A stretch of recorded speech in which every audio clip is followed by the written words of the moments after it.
Hello, everyone. A warm welcome to all of you in another success story session on EduTap.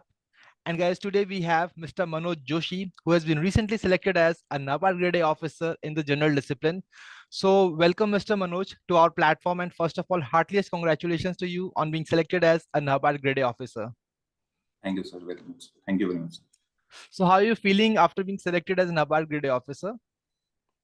It's a good feeling. I was preparing from last 2-3 years for these government exams, and um, reaching reaching this final list of this exam definitely gives me a lot of relief. So, as you mentioned that you were basically preparing for it for a long time. So, did you appear for other regulatory body exams as well? Yes, sir. I have for NABARD it was my fourth attempt. It was my fourth mains, and I have given RBI and SEBI. I have written means of RBI and SEBI. I was not able to clear them. So, Mr. Manoj, basically tell our aspirants that how did NABARD happen to you? Sir I after my graduation sir जब graduation complete हुआ था 2015 में उसके बाद I was placed in TCS तो I was working there for about 2.5 साल के आसपास मैंने काम किया उसके बाद सर ये था कि कोई यूपीएससी की प्रिपरेशन करनी है वो जो हमेशा से ही होता है लोगों के अंदर तो यूपीएससी के लिए शुरू हम्म। किया था 2018 और 19 में सर प्रीलिम्स नहीं हुआ था तो उसके बाद मुझे लगा था कि अगर क्योंकि यूपीएससी थोड़ा सा डाइसी है अगर आप प्रिपेयर भी करें और उसमें बहुत सारी चीजें तो नाबार्ड के बारे में मैंने तब सुना हमने पढ़ाई के टाइम पे नाबार्ड के बारे में सुन लिया था लेकिन नाबार्ड का किस तरह से उसमें एंट्री होती है वो मुझे तब पता चला था और 2019 में ही मैंने फिर अपना पहला अटेम्प्ट दिया था तो उसके बाद मुझे लगा था कि क्योंकि वो मेरा उसका प्रीलिम्स निकल गया था तो फिर मुझे लगा था जब मेंस मैंने देने के बाद मुझे लगा था मेंस नहीं होता उस टाइम पे तो मुझे लगा था कि हाँ ये एक ऐसा एग्जाम है जिसको आप थोड़ा कर सकते हैं फिर वो ऐसा हुआ कि आप प्रिपरेशन की जर्नी में होते हो तो वो हर बार वो एग्जाम आते गए मैंने फिर लगातार दिया उसके बाद जो अगले 2 अटेम्प्ट थे उसमें इंटरव्यू तक पहुंचा मैं फिर लेकिन इंटरव्यू में नहीं हुआ तो इस साल आई वाज लकी इनफ आ गया लिस्ट में ना Yes, finally you have got your name in the list, and many many congratulations to you. Thanks So, guys, let me tell you that today Mr. Manoj is having a very interesting story of his journey of becoming the NABARD Grade A officer. So, Mr. Manoj, as you have already mentioned, that you started preparing since 2018. So, it's been a long journey for you. So, in this journey, these are very, there are sometimes that which are very tough. So, what exactly were the different obstacles you faced, and how did you basically able to manage your motivation level during those tough times? So it becomes difficult जब आप preparation कर रहे होते हो और एक series के आप एग्जाम्स अगर निकालते रहते हो तो it it gives you motivation लेकिन अगर आपके साथ ऐसा होता है वो सभी के साथ होता है कि अगर आपका कोई प्रीलिम्स नहीं निकला फिर अगले एक आध दो एग्जाम से निकले तो वहां पे सर मोटिवेशन डेफिनेटली डाउन होता है और वो हुआ भी है उसके बाद कुछ पर्सनल रीजंस भी थे वो भी सभी के साथ होते हैं तो वो मेरे साथ भी थे तो बट ऐसा था कि अभी हम लोग ने जब ये शुरू किया है जर्नी तो वो हम लोगों का डिसीजन है तो उसमें हम लोग ऐसे वो किसी के ऊपर डाल नहीं सकते तो मेरे साथ भी यही था फिर साथ में ये था कि ठीक है एक आध एग्जाम निकले एक आध प्रीलिम्स मेंस निकले तो अब हम उनको देख सकते हैं कि अगर ये ठीक हो रहा है ना तो फिर और थोड़ा हो सकता है थोड़ा ज्यादा हो सकता है तो वहां से थोड़ा जर्नी सही हुई उसके बाद जब आप जॉब में आ जाते हो तो वो एक हेल्पफुल चीज होती है अगर आपने थोड़ा आपका फाउंडेशन बना हुआ है और आप कोई जॉब में आ जाते हो तो इट बिकम्स इजी बिकॉज आपके पास और चीजें भी होती हैं और आप डिपेंडेंट नहीं होते हो थोड़ा सा तो वो मोटिवेशन को थोड़ा ठीक करता है फिर आप अपना टाइम मैनेज करके आपको जैसे भी करना है अगर आपको बेटर प्लेस पे जाना है तो वो आप कर सकते हैं बाकी सर मेरे को लगता है कि ये कोई इतना हम लोगों को इन चीजों को ऐसे लेना नहीं चाहिए कि मेरे को ये चीजें ऐसे वो करनी है और ये लाइफ का बहुत बड़ा क्वेश्चन हमने हमने वो हम वो it it is our decision to prepare for this exams so we can get out of this Exactly. So, जैसे कि आपने मेंशन किया कि you are also working, so as a working aspirant काफी कॉमन क्वेश्चन रहता है सभी aspirants का, that how to manage the time, because we all know that we need a good amount of time to prepare.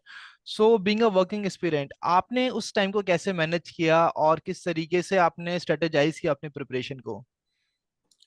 Sir मैंने शुरू किया था EPFO में इन 2021 तो मेरे जो 2 अटेम्प्ट थे वो वर्किंग के साथ ही थे लेकिन उससे पहले सर जो बेस बना हुआ था क्योंकि जब हम लोग यूपीएससी की जब प्रिपरेशन कर रहे थे तो वो 1-2 साल की जो जो स्टडीज है जो डिस्कस कर रहे थे कि वो स्टडीज डेफिनेटली हेल्प करती हैं उससे आपका एक बेस बन चुका होता है कई ऐसी चीजें होती हैं जो क्योंकि आप एग्जाम जब कवर करेंगे तो आप पूरी की पूरी चीजें एंड टू एंड उस टाइम तो नहीं पढ़ पाएंगे, तो जो पुराना बेस होता है वो डेफिनेटली हेल्प करता है। तो मेरे लिए सर इसलिए बहुत ज्यादा डिफिकल्ट इसलिए नहीं था क्योंकि पहले से चीजें कुछ पढ़ी हुई थी, बाकी आपको चीजों को ऐड करना था, जो स्पेसिफिक चीजें हैं वो पढ़नी थी। तो नाबार्ड के लिए सर मैंने इतना था कि जो जब से एग्जाम का नोटिफिकेशन आया उसके बाद से आप थोड़ा थोड़ा टेस्ट देना एटलीस्ट शुरू करें, फिर उससे कुछ ऐसी चीजें हैं जो आपको ऐड करनी है, जैसे जीएस है साथ में। मैं सर जैसे वो मैराथन सेशंस होते थे तो उनको आप आते जाते हुए सुन लीजिए या अपना टाइम मैनेज कर लीजिए, कभी ऑफिस में मिल जाता है टाइम, बहुत ज्यादा नहीं मिलता था। लेकिन जो इंपॉर्टेंट चीजें हैं, अब जैसे बजट है, बजट बहुत इंपॉर्टेंट है, तो उसको आपको पढ़ना है, उसको 2-3 बार आपको पढ़ना पड़ेगा। अगर आप पढ़ नहीं सकते हैं तो एटलीस्ट उसको सुनना पड़ेगा, और सुनने में फिर ज्यादा टाइम आपको सुनना पड़ेगा उसको। तो ये सब चीजें सर ऑफिस के टाइम में आते जाते या इस तरह से मैनेज करिए। बाकी टेस्ट एक चीज है जो मुझे लगता है कि आपको उसके लिए एटलीस्ट टाइम निकाल लेना चाहिए हर दिन, जितना भी हो सके। हर दिन नहीं भी निकाल पाते हैं तो फिर वीकेंड में उसको आप कवर कीजिए, तो एटलीस्ट वीकेंड मतलब ओवरऑल इतना हो जाए कि आपकी 15-16 आवर्स की पढ़ाई आप कर लें, थोड़ा बहुत test included. Okay, so test also plays a very important part when we talk about these regulatory body exams. लेकिन सर टेस्ट से मुझे तो नहीं लगता कि टेस्ट से ज्यादा इंपॉर्टेंट कुछ भी और है इन एग्जाम्स में, क्योंकि क्वेश्चंस आपको बिल्कुल ऐसे वाले नहीं है कि आपको आपने कोई एक चीज पढ़ ली तो वो आपको दूसरी चीज में बहुत ज्यादा हेल्प करेगी। यहाँ पे वन लाइनर क्वेश्चंस हैं ज्यादा से ज्यादा, तो आपको मैक्सिमम चीजें अटेम्प्ट करनी है।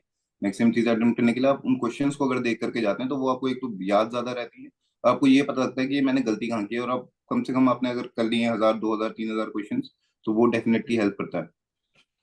Exactly, and most of the times ये जो information है, they tend to repeat in different kind of tests, and that's how it also definitely. makes you able to retain those information. So definitely जैसे कि test की बात की है, so let's basically move forward to the most important part जिसका सभी students इंतजार कर रहे हैं, that is your preparation strategy for the exam. So let's start with the phase one of the exam, which is having 8 sections in which 5 are qualifying and the 3 are merit based sections. So let's start with the qualifying sections. Sir qualifying, मेरे को एक चीज ये है sir कि जब से ये सेक्शन हम लोगों के क्वालिफाइंग वाला जो सिस्टम आया है अभी पिछले 1-2 साल में, उसके बाद से सर मेंस और उसकी जो पढ़ाई है वो ना बिल्कुल अब सिमिलर हो गई है। अब आप बिल्कुल आपको मेंस की पढ़ाई के साथ ही शुरू करना है, क्योंकि एग्रीकल्चर और वो पोर्शन बिल्कुल सिमिलर है हमारे पास जो प्रीलिम्स में भी आने वाला है। बाकी सर जो क्वालिफाइंग सेक्शंस हैं उनमें तो सर ये था कि कोई बहुत ज्यादा जरूरत ऐसी नहीं थी, लेकिन हाँ टेस्ट के थ्रू मैंने उन्हें कवर कर लिया था। तो मैथ्स है, रीजनिंग है, ये सब चीजें जो एटलीस्ट जो जिन स्टूडेंट्स को डाउट है कि कंप्यूटर्स में कहीं मिस्टेक ना हो जाए, तो उसको बिल्कुल छोड़ना नहीं चाहिए मेरे ख्याल से। उसके लिए आपको एटलीस्ट इतना कर लेना चाहिए कि एक पीडीएफ आप कंप्लीट करके चले जाएं, बाकी आप क्वेश्चंस करें तो वो कवर हो जाएगा उसके साथ। लेकिन आपको उसको छोड़ना नहीं चाहिए, क्योंकि क्योंकि लक फैक्टर है, अगर कोई ऐसे क्वेश्चंस आ गए आपको टाइम नहीं मिला और आप ज्यादा क्वेश्चन कर नहीं पाए और आप फिर कट ऑफ से बाहर हो गए उससे, तो वो बड़ा गलत हो जाएगा। तो एक तो आप अपने टेस्ट सारे कर लीजिए, टेस्ट से मेरे ख्याल से सफिशिएंट प्रिपरेशन हो जाती है इन सेक्शंस की। तो लेकिन फिर भी अगर किसी को डाउट है तो वो एक आध पीडीएफ एटलीस्ट इन सेक्शंस की एक आध पीडीएफ वगैरह देख के जाए। बाकी सर मेन रोल मुझे लगता है कि जो सेक्शंस हैं जो काउंट होने वाले हैं उस पर आपको टाइम फोकस करना है। एग्रीकल्चर है, जो इकोनॉमी वाला सेक्शन है, जो करंट अफेयर्स वाला सेक्शन है, उसके लिए आपको प्रॉपर टाइम जो है वो उसी को डिवोट करना चाहिए ज्यादा, क्योंकि वो डेफिनेटली आपको मेंस में भी हेल्प करने वाला है। वो वही एक्चुअली वही सेम क्वेश्चंस हैं, सेम सेम तरह का सिलेबस है जो आपको मेंस में भी आने वाला है। Exactly, the aspirants are required to have an integrated preparation for both phase one and phase two. Yes But before moving towards that, as you have already mentioned, the importance of tests. So basically, guys, tests also helps you to analyze that what exactly your weak areas are and what exactly your strengths are. So strengths को बनाए रखना है और weaknesses पर काम करना है, so that in the exam you are really able to at least clear the sectional cutoffs which these particular qualifying sections have. Yes So now let's move on to the merit-based sections, that is general awareness section, ESI and ARD. So Mr. Manoj, please tell our aspirant that how basically you were able to prepare for these sections and what exactly your strategy was for these sections. Sir for current affairs के लिए sir मैं कुछ videos वगैरह देखता था, जो भी आती थी वीडियोस बहुत सारी। तो जैसे गौरव गर्ग सर है, उनका एक वीडियो का सेशन आता है, वो मैंने डेफिनेटली पूरी तरह से फॉलो किया है। एडुटैप के जितने भी मैराथन सेशंस होते हैं, इसको ये डे वन से ऐसा था कि ये करने ही है, क्योंकि वो मोस्ट इंपॉर्टेंट पीसेस होते हैं इन्फॉर्मेशन के, और वो बिल्कुल हेल्प करते हैं। मेरे को याद है कि जो बजट के वो मैंने पढ़े हुए भी थे, लेकिन उसके बाद क्योंकि आपको अगर एक महीना भी हो गया उनके पढ़े हुए या 15 डेज भी हो गए तो वो चीजें मिस हो जाएंगी। और they are asking exact details, वो कि प्रधानमंत्री ग्राम सड़क योजना में इस फेज में कितना किलोमीटर्स का रोड बनना है, वो ऐसे सवाल पूछे जाने हैं। तो आप वहाँ पे ये मिस्टेक नहीं कर सकते कि आपको आधी आधी चीजें पता है। तो मैराथन सेशंस थे मेरे पास, वो मैंने पढ़े हुए थे करंट अफेयर्स के लिए, गौरव सर के वीडियोस थे। बाकी सर मतलब वीडियोस के थ्रू ज्यादा पढ़ाई हुई थी, और बाकी टेस्ट थे। टेस्ट पूरे के पूरे टेस्ट देना और उनको नोट कर लेना एटलीस्ट जो जो मिस्टेक्स आपकी हो रही हैं। तो वो रिपीट होने लग गए थे, फिर कुछ टाइम में क्वेश्चंस रिपीट होते हैं तो वो डेफिनेटली हेल्प करते हैं।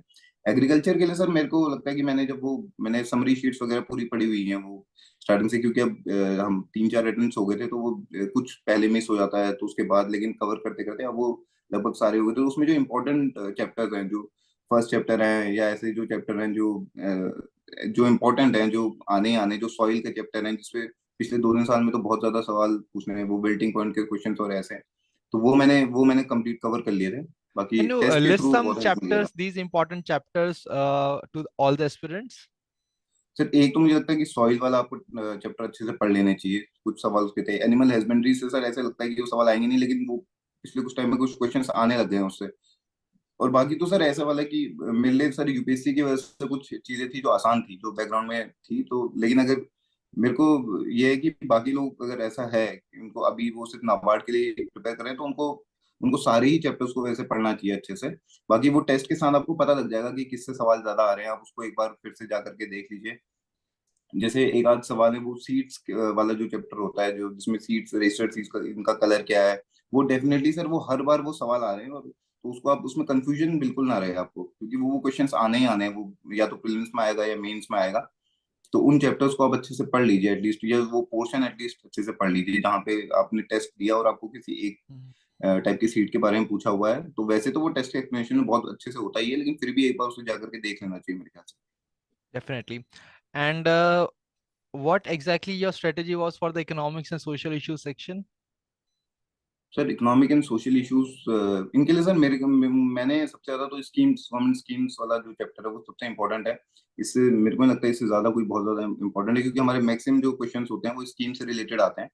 तो स्कीम्स को आप पहले तो अच्छे से पढ़ लीजिए, उसके बाद कुछ ऐसी चीजें जो आपको लगता है इकोनॉमी में पूछ सकते हैं, जैसे प्रीलिम्स में कभी स्क्यूफ्लेशन पूछ लिया, स्टैगफ्लेशन पूछ लिया, तो ये जो बेसिक टर्म्स में हैं ये भी मिल जाते हैं। ये एडुटेप वाले मटेरियल में भी आपको बहुत आराम से मिल जाएंगे, बहुत जो दूसरे मटेरियल्स हैं उनमें भी आराम से मिल जाएंगे, टेस्ट में भी मिल जाएंगे। लेकिन बेटर है कि आप टेस्ट से पहले इनको एक बार अपनी तरफ से एक बार ओवरव्यू ले लीजिए इन चीजों का। और बहुत ज्यादा इन पे ऐसे वाला करके बहुत ज्यादा फायदा इसलिए नहीं होता, क्योंकि जो पूछते हैं वो ज्यादा मेरे ख्याल से स्कीम्स वगैरह से ही ज्यादा सवाल पूछे Mhm. जाते हैं। तो स्कीम्स पे ज्यादा फोकस होना चाहिए। Economic survey, budget, state of forest report, census, ये कुछ ऐसी चीजें जो आपको 100, नाबार्ड की बैंक जो प्रोजेक्ट रिपोर्ट आती है वो है, तो ये चीजें आपको 100% पढ़नी है। एग्री ये एक सेंसस और इकोनॉमिक सर्वे और बजट, Mhm. ये मेरे ख्याल से मोस्ट ऑफ द पेपर जो 30-40% पेपर होता है वो इकोनॉमिक सर्वे और बजट से कवर हो जाता है। Exactly.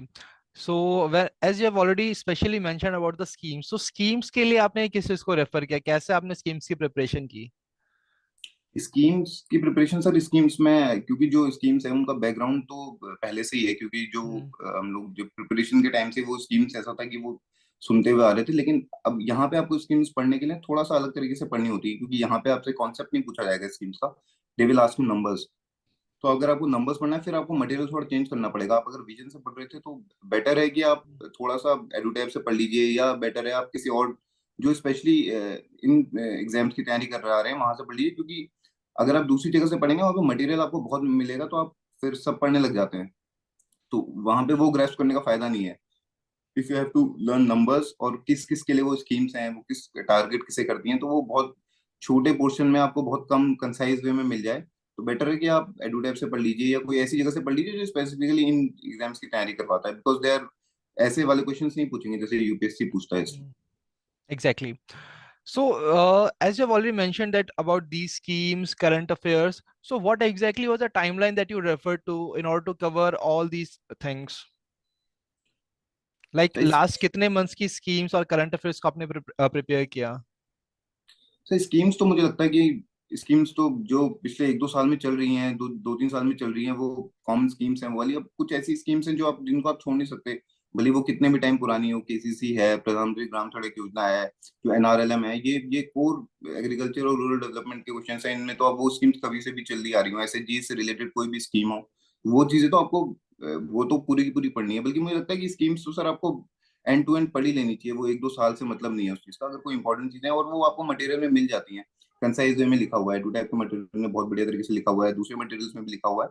तो और करंट अफेयर्स के लिए मुझे लगता है सर कि 2-3-4 महीने, 4 मंथ्स वैसे तो मेरे को लगता है सफिशिएंट है। लेकिन अगर किसी टाइम कोई क्वेश्चंस ऐसे आते हैं तो उस पर आप इट डिपेंड्स कि आपके पास कितना टाइम है। मेरे पास बहुत ज्यादा टाइम नहीं था ऐसा वाला, तो जिसके पास टाइम है उसे Mm. कवर कर लेना चाहिए वो चीज। Okay, good to hear that. So, when I talk about these merit-based sections, there is one very important and common question that all the aspirants have. That is how to retain these facts and figures which we have in these three sections. So, what exactly was your strategy to retain these important facts and figures which are always asked in the exam?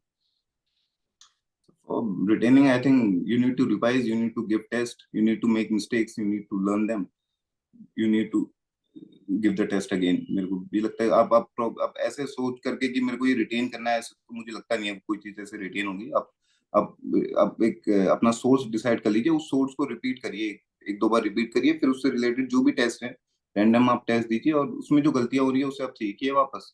तो वो मुझे लगता है कि ज्यादा हम ऐसे करके ज्यादा चीजें आसानी से याद रहती Exactly. So, guys, this point is very, very important for all of you that solving these tests, solving these MCQs are really very important from the exam point of view, as they also give you a real-time scenario that basically in this manner you are going to face these questions from these topics in the exam. तो उसकी practice अगर आप पहले से करके जाते हैं, then it is really going to help you in your exam. So, when I talk about the overall of phase one preparation, so how many mocks you appeared for? So I think calculating marks जो भी मैंने जितने दिए होंगे sir, मेरे को लगता है कि एटलीस्ट 30-40 मार्क्स होंगे जो मैंने दिए होंगे। और वो ऐसा नहीं है कि सर आप इतना आपके पास अगर टाइम नहीं होगा तो आप जैसे प्रीलिम्स है तो प्रीलिम्स आप एटलीस्ट वो सेक्शन का एग्जाम दे दीजिए जो सेक्शन काउंट होने वाला है, जो मेरिट वाला सेक्शन है आप उसको दे दीजिए। अगर आपको, क्योंकि मेरे पास टाइम का इशू था, तो वो वाला सेक्शन मैंने एटलीस्ट दे दिया था। और जो जो बाकी सेक्शंस हैं जो वो भी दे दिए थे, लेकिन वो इतना कर सकते हैं कि आप वीक में उसे 1-2 बार दे दें, बाकी सेक्शंस को आप ज्यादा बार दे दें। और टेस्ट जो आपने पहले दे चुके हैं, आप जो जो फर्स्ट में आप टेस्ट दे चुके हैं उसको वापस में जाकर के एक बार आप देख लीजिए कि कहीं उसमें से कुछ मिस्टेक तो नहीं हो रहा है। मैं स्क्रीनशॉट ले लिया करता था जिन क्वेश्चंस में मुझे डाउट होता था, तो वो मैंने एक अलग से स्क्रीनशॉट वाला भी वो फोल्डर बना के रखा हुआ था कि लास्ट टाइम पे ये चीजें चेक करके आनी। तो प्रीलिम से 1-2 दिन पहले वो फोल्डर पूरा का पूरा देख लिया था। तो वो वाले सेक्शन आपको कर लेने चाहिए जो जो काउंट होने वाले हैं sir. And in the phase one, we all know that there are 8 sections and there is no sectional timing. So, how basically what was your strategy for the time management, provide distributing time to different sections of the exam? Because provided you are required to attempt all the sections. Sir मुझे I think I was okay in English, तो मैं English वाले section से मेरे को लगता था कि यहाँ से थोड़ा सा मोमेंटम बन जाता है। जो जो चीज आपको ठीक लगती है आप वहां से कर लीजिए। बाकी कंप्यूटर्स वगैरह में मुझे बहुत ज्यादा इशू था, लेकिन जिन लोगों को ज्यादा इशू था वो उन सेक्शंस पे ज्यादा जाएं जो सेक्शंस इजी हैं और जिनको आप कर सकते हैं, और बहुत ज्यादा उन पे टाइम ना लगाएं कि ये चीज बहुत ज्यादा ध्यान देने वाली है कि के लिए जाना है आपको सेक्शंस में। तो आप ज्यादा आपका जो जो 50% टाइम है, जो कम से कम इतना टाइम आपको उन सेक्शंस पे देना चाहिए जो जो काउंट होने वाले हैं। बाकी डिपेंड्स कि सर किसकी क्या स्ट्रेंथ है। अगर लोग, there are people who are very good in maths reasoning, तो वो they can start with that. तो मैं अपना बता सकता हूँ कि मैं मैथ्स रीजनिंग में उसमें बहुत ज्यादा अच्छा नहीं था, लेकिन नाबार्ड नॉर्मली इतना बहुत मुश्किल चीजें पूछता नहीं है आरबीआई वगैरह की तरह। तो आपको जो जो सेक्शन आपको लगता है आप कंफर्टेबल हैं आप उससे शुरू कर सकते हैं। बाकी किसी की प्रिपरेशन सर ऐसी होती है, किसी को ऐसा लगता है कि जो काउंट होने वाले सेक्शन है, मेरिट सेक्शन है, हम उनसे शुरू करें, उनको ज्यादा टाइम दें। तो it is also a good, depends on person to person I think. So, in a nutshell, there are two important points. First of all, that you are required to play by your strength. And the second important thing is you are required to prioritize the sections, as definitely. the merit based sections are more important and the qualifying sections are only required to just qualify from those parts. Exactly. One thing more Yes. कि अब time बहुत ज्यादा उन पे ना लगाएं, क्योंकि पिछले कुछ टाइम से मेरिट जो है वो बहुत ज्यादा जा नहीं रही है फिल्म्स की उनकी। तो क्वेश्चन डेफिनेटली डिफिकल्ट होंगे, वो डिफिकल्ट हैं, वो सभी के लिए डिफिकल्ट है। और आपको ये नहीं पता होता कई बार, इससे पहले ऐसा होता था कि जब कि लोग पूरे क्वेश्चंस नहीं कर पा रहे हैं, तो आप पूरे क्वेश्चंस पे एक बार चले जाइए, आपको ऐसा नहीं लगना चाहिए कि मेरे से मैं कोई क्वेश्चंस को देख नहीं पाया या उसको टाइम नहीं डिवोट कर पाया जिन जिन क्वेश्चंस पे मैं कर सकता था। तो आपको जल्दी लीव करने की जो आदत है वो आपको पता होनी चाहिए, और ये पता चलेगा आपको टेस्ट के थ्रू कि आपको कौन से सवाल छोड़ने हैं। आपको अगर नहीं समझ में आ रहा है, डाइसी लग रहे हैं या कितना डाइसी लग रहे हैं, आप कितना परसेंट आपका कैलकुलेशन है, कितने आपके फ्लूक सही हो सकते हैं, या फ्लूक नहीं तो जो इंटेलिजेंट गेस है वो कितने सही हो सकते हैं, तो वो आपको मैनेज करके चलना है। क्योंकि आप सारे के सारे सवाल ऐसा डेफिनेटली है कि नहीं आते, और कई सारे सवाल क्योंकि वो वन लाइनर क्वेश्चंस हैं, तो वो थोड़ा सा वो टेस्ट से पता चलेगा आपको, लेकिन आपको थोड़ा बहुत वो लेना होता है उसमें भी रिस्क। तो वो आपको देखना है कि आप सारे पेपर को एटलीस्ट अटेम्प्ट कर लें। And that's where the mock test plays their role. Definitely. Yes. So guys, I really believe कि आप सभी की queries about the phase one of the NABARD grade exam are very much clear to all of you. And now let's move towards the phase two of the exam. And when I talk about the phase two, there are two sections: general awareness, the general English section, and we have ESI and ARD section. So let's start with the general English section. So what exactly your strategy was for the general English? तो general English का वो जो exam है, तो उसमें मेरे number actually, मैंने इससे पहले भी जो भी एग्जाम थे बहुत ज्यादा आ नहीं रहे थे, तो आई वाज गेटिंग 56 58। तो वो मुझे फैक्टर था जो मुझे खुद कैलकुलेट करना था कि इसमें क्यों मेरे नंबर्स बढ़ नहीं रहे, क्योंकि मुझे ऐसा लगता था normally English is my English is not very bad, तो वैसे ठीक लगता था, लेकिन वो कन्वर्ट नहीं होता था एक्चुअली एग्जाम में। तो उसके लिए मैंने इस बार थोड़ा सा कुछ चेंज किया था। ये था कि जो छोटे सेंटेंसेस बनाने वाली बात है जो उनको बोला था, वो हमें लगता है कि वो बहुत इजी होगा, वो हम कर लेंगे, लेकिन वो हमारी जो हैबिट में बना हुआ है, वो लंबे सेंटेंस लिखना, एंड का और उनका बहुत ज्यादा यूज करना, तो वो उसको थोड़ा सा मेरे को लगता है चेंज करने की जरूरत होती है। और वो क्योंकि अगर आप उसे करें ना लगातार, तो वो एग्जाम में वो थोड़ा आपको अजीब सा लगता है कि जो हम लिख रहे हैं। तो एक तो वो चीज है कि इंग्लिश के लिए आप प्रैक्टिस कर लीजिए, आप इंपॉर्टेंट चीजों पे ऐसे पहले से ही लिख लीजिए अपने, तो आपको एटलीस्ट जो स्ट्रक्चर वाला टाइम है वो आपको बहुत ज्यादा ना लगे वहां पे। आप स्ट्रक्चर अपना डिसाइड, आपको सीधे जो भी टॉपिक मिले और टॉपिक सर बहुत ज्यादा ऐसे हैं कि टॉपिक्स आपको पता है कि टॉपिक्स पे सवाल पूछे जाते हैं, तो आप एक तो प्रैक्टिस कर लीजिए। सेकेंडली सर, ये सेंटेंसेस वाली बात है कि सेंटेंसेस जो बार बार रिपीटिशन में कई बार आप लोगों ने बोला हुआ है, एवटेप के जितने भी इंटरव्यू हैं उनमें भी सभी लोग ने बोला हुआ है कि आपको सेंटेंसेस कॉम्प्लेक्स नहीं बनाने हैं। वो जो जो इन्विजिलेटर है, जो जो चेक कर रहे हैं, उनके लिए थोड़ा एग्जामिनर के लिए डिफिकल्ट हो जाती है वो सब चीजें, तो उसको थोड़ा सा ध्यान रखने की जरूरत है। बाकी सर मैं भी अभी बहुत ज्यादा इसमें बता नहीं सकता हूँ क्योंकि मार्क्स अभी आउट नहीं है, तो मुझे ये भी नहीं पता कि वो कितना परसेंट मेरी तरफ से सही हुई है चीजें। लेकिन हाँ, जो बेसिक बातें हैं वो थोड़ा बहुत जितना आप कर सकें एग्जाम में, हम जो हम सोचते हैं वो पूरी पूरी तरह हम फॉलो नहीं कर पाते, लेकिन अगर आप थोड़ा भी उसे ठीक कर लें तो it it gives you result I think. Okay. So when I talk about distributing the time, see there are three questions in the general English part. तो किस तरीके से टाइम डिस्ट्रीब्यूट किया आपने to all the three questions and then structuring करना उन तीनों questions की? सर स्टार्ट तो सीधे आप ऐसे से ही स्टार्ट करते हैं, तो बहुत ज्यादा आप स्ट्रक्चर में, मैं यही बता रहा था कि स्ट्रक्चर में आप बहुत ज्यादा टाइम लगाने की आपको बहुत ज्यादा जरूरत नहीं है।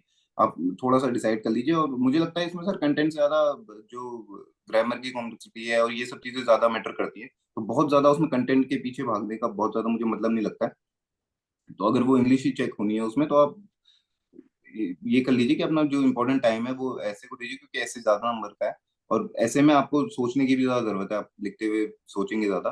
तो ऐसे के लिए आप अपना सफिशिएंट टाइम रखिए। लेटर वगैरह में सर मुझे लगता है कि लोग को आधी चीजें तो पहले से क्लियर है कि हमको क्या लिखना है, मटेरियल वो मैटर जो होता है बहुत कम होता है उसमें, लेकिन उसमें कोई रिस्क नहीं है ना, आपको सफिशिएंट टाइम तो रखना ही है। तो ऐसे जल्दी से लिख करके एक बार आप कवर कर लेते हैं, तो आप इतना हो जाता है कि आप कॉन्फिडेंस में आ जाते हैं कि ठीक है, अभी अब मैं आराम से पेपर कवर कर सकता हूँ। बाकी सर जो जो ये वाला पार्ट है, उसके बाद वाला पार्ट है, फिर उसके लिए सफिशिएंट टाइम मिल जाता है, मेरे को मिल गया था। अब ये डिपेंड करता है कि आपकी इंग्लिश कैसी रही है, पहले से कैसी रही है। मैं भी कन्वर्ट नहीं कर पा रहा था, लेकिन मुझे एग्जाम्स में लगता था कि इंग्लिश ठीक है। बाकी sir it depends on person to person, there are people who are very good at English, तो उनके लिए this is very easy. Exactly so सबसे इंपॉर्टेंट है कि अपनी वीकनेसेस को आइडेंटिफाई करना बहुत जरूरी है and as per your weaknesses you are required to take the required actions so that you can make them your strength. Very important definitely. point to all the aspirants. So now let's move towards the next section, that is ESI and ARD. ये सही sir, इसमें ये सही और ERD में sir, जैसे हमने पहले डिस्कस किया था कि प्रीलिम्स और मेंस की प्रिपरेशन आप साथ कर रहे हैं, लेकिन अब यहाँ पे मेरे को लगता है कि ये सही और ईआरडी यहाँ पे आपको ना मिस्टेक का बिल्कुल चांस नहीं है अब। यहाँ पे if you not attempt questions, you will get out. If you will attempt questions, wrongly you will get out. तो यहाँ पे आपको ना बहुत ज्यादा रिवाइज करके जाने की जरूरत है। स्कीम्स बहुत इंपॉर्टेंट रोल प्ले करेंगी यहाँ पे। स्कीम्स, बजट, ईएसआई, ये जो डॉक्यूमेंट्स है, स्पेशल इन डॉक्यूमेंट्स को आपको, मेरे को लगता है कि बहुत अच्छे से पढ़ लेना चाहिए लास्ट में। जो ऑब्जेक्टिव वाला पोर्शन है वो थोड़ा सा इंपॉर्टेंट अब ज्यादा हो जाता है, क्योंकि यहाँ पे कट ऑफ बनती है। तो आपको सिर्फ कट ऑफ क्लियर नहीं करनी है, आपको अच्छे नंबर लाने हैं। बिकॉज आपको नहीं पता कि सब्जेक्टिव वाले सेक्शन में कितने नंबर आएंगे, उसका ज्यादा आइडिया नहीं होता। वैसे भी नया सेक्शन था वो, इससे पहले पिछली बारी जब आया था नया। तो प्रिपरेशन जो आपने सर बताया था, इंटीग्रेटेड जो अप्रोच है आपको वही रखनी है। आपको डे वन से ही वो ऐसे ही पढ़ना है कि आपको मेंस में भी इनके आंसर्स लिखने हैं।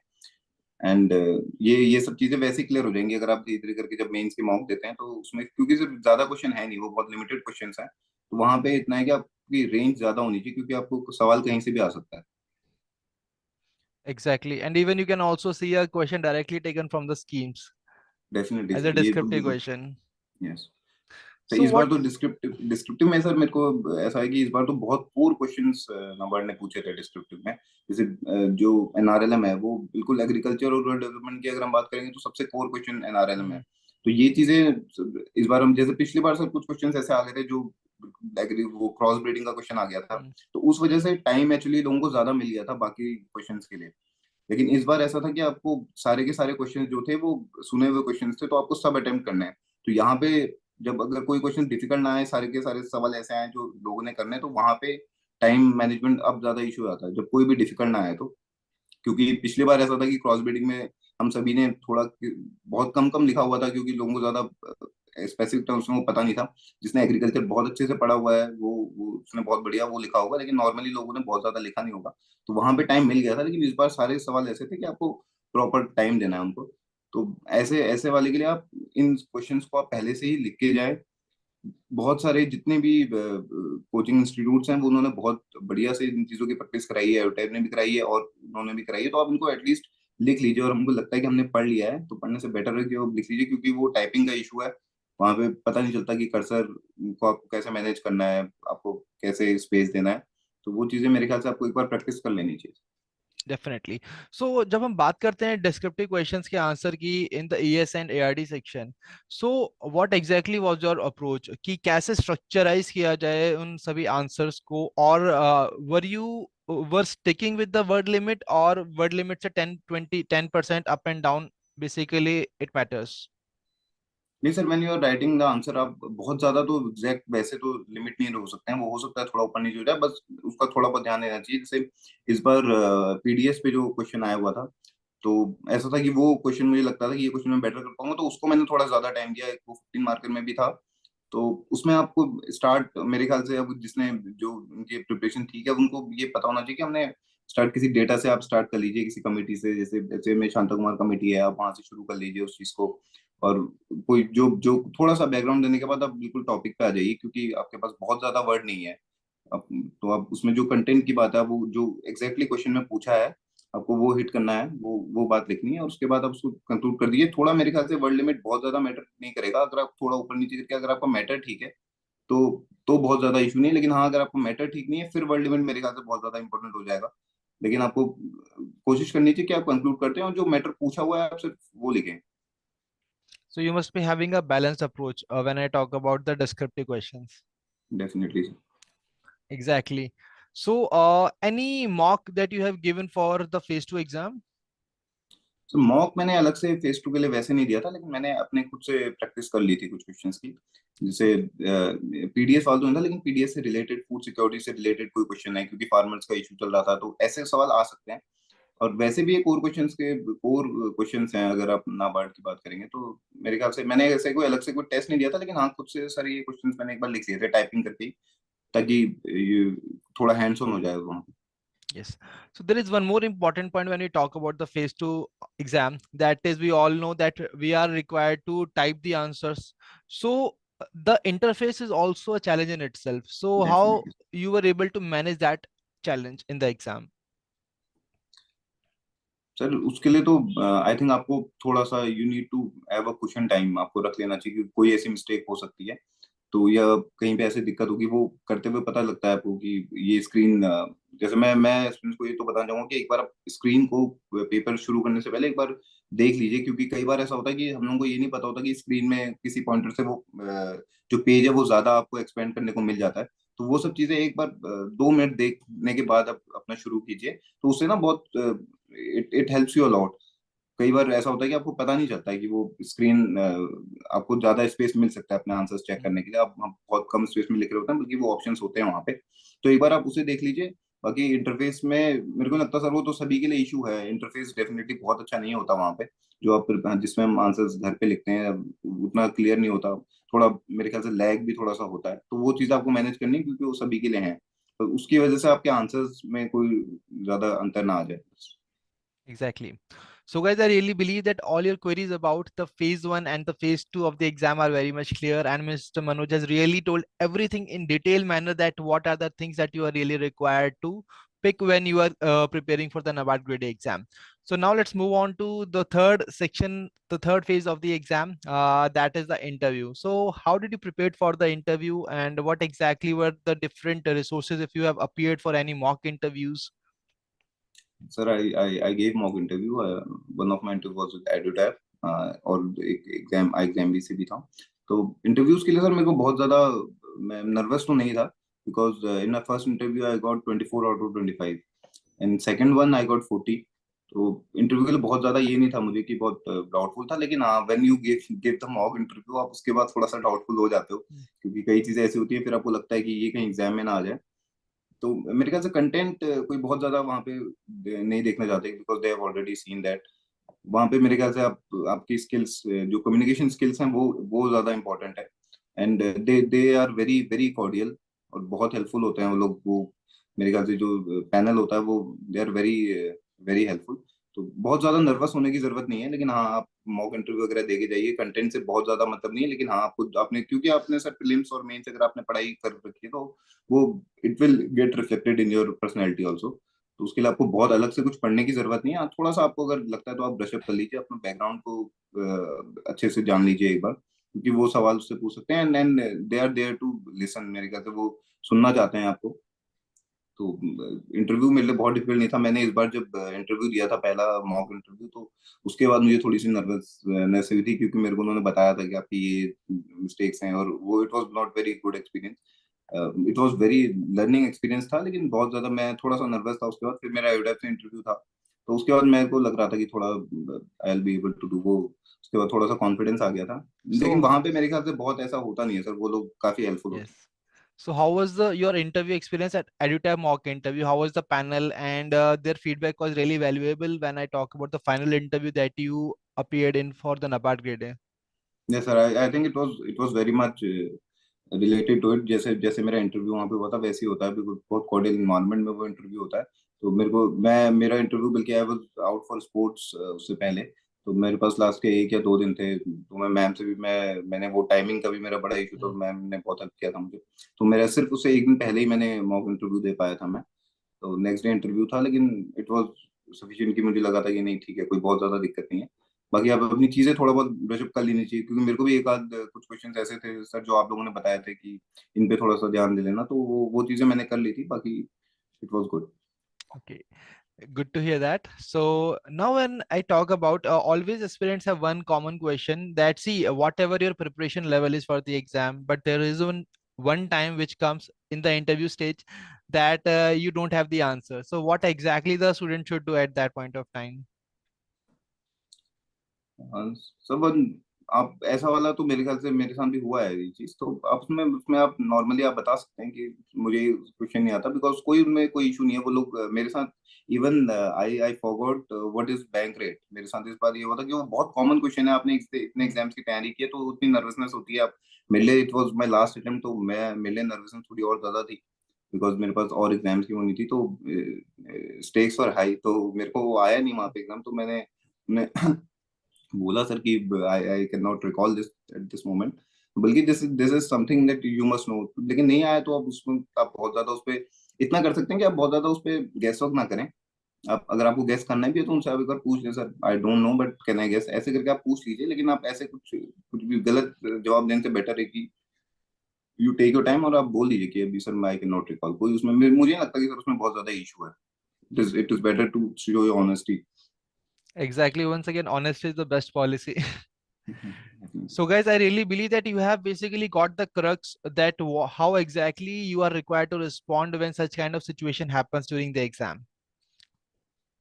So, Mr. Manoj, now one final question to you: that how did EduTap helped you in becoming a NABARD grade A officer? Sir एडुटैप I was following एडुटैप from last 2019 जब से मैंने नाबार्ड पे शुरू किया था तो यूट्यूब पे स्टार्ट करते हैं हम लोग सभी कि कैसे उसकी प्रिपरेशन करनी है तो वहीं से मैराथन सेशंस और जो वो कंटेंट था वो पहले से वो एग्रीकल्चर के जो वीडियोस अलग से आते थे क्योंकि in my first attempt I I did not study this agriculture वाला पूरा समरी शीट और सो तो वो भी उन्हीं सेशन से मैंने जितना पढ़ के गया था वो था तो वहां से sir it has been a long journey every year I follow videos of EduTap for this overall phase. So it was very helpful. उसके बाद मॉक्स में मेरे को बहुत हेल्प मिला हुआ है. So definitely I am very much thankful to EduTap. So the videos, marathon sessions you have already mentioned, the content. So was that sufficient in order to clear the exam for an aspirant?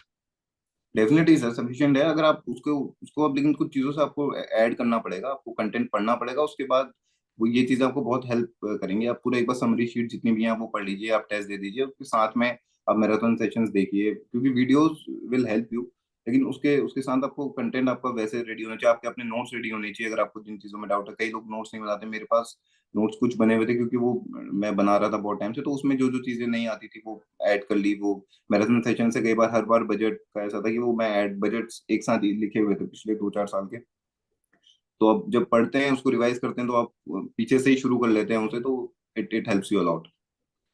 Good to hear that, and team will also be very happy to hear these words from your end. So, any last piece of advice to all the aspirants who are looking out for you? Sir my piece of advice will be sir कि जो ये NABARD SEBI RBI ये exams हैं आप ये dedicatedly मेरे ख्याल से आप इनके लिए अगर आप प्रिपेयर कर रहे हैं तो ये बहुत मेरे को बहुत वैसा ऑप्शन नहीं है अगर आप इनकी एग्जाम्स की तैयारी करें तो आप अपने आप को टाइम दे दीजिए कि मेरे को एक दो अटेम्प्ट में करना है मेरे लिए तो ये था कि I was already working in other organization तो इट वॉज अ थिंग कि मैं साथ में ही दे रहा था अदरवाइज यहाँ पे लक बहुत बड़ा फैक्टर है मेरे को ऐसा लगता है कि आई वॉज लकी इनफ कि ये चीजें सही टाइम पे क्लिक हो गई it was my last attempt but यहाँ पे चीजें बहुत ज्यादा कॉम्प्लेक्स इसलिए हैं सर क्योंकि आपको वन लाइनर क्वेश्चन है आपका एक क्वेश्चन भी पढ़ा हुआ वो आपको ऐसा नहीं है कि आपको दूसरे में बहुत ज्यादा हेल्प करेगा या तो आप अपनी रीच बहुत बढ़ा लीजिए और एक दो अटेम्प्ट को प्रॉपरली दे करके आप किसी एग्जाम्स के साथ में ये चीजें करना चाहिए क्योंकि मैक्सिमम लोग सर वो होते हैं इनका यूपीएससी का बैकग्राउंड होता है तो उनके लिए तो ये बहुत बढ़िया है. Exactly. So, guys, I really believe that these words of wisdom, they are really going to help you in your journey as well of becoming the NABARD grade A officer.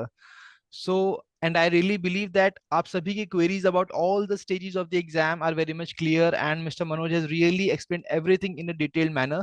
So, we, on the whole behalf of EduTem team and the student fraternity, we would like to first of all thank you for coming to our platform and sharing your journey of becoming the NABARD grade A officer. And we wish you all the best and congratulate you on becoming the NABARD grade A officer. Thank you sir thank you very much.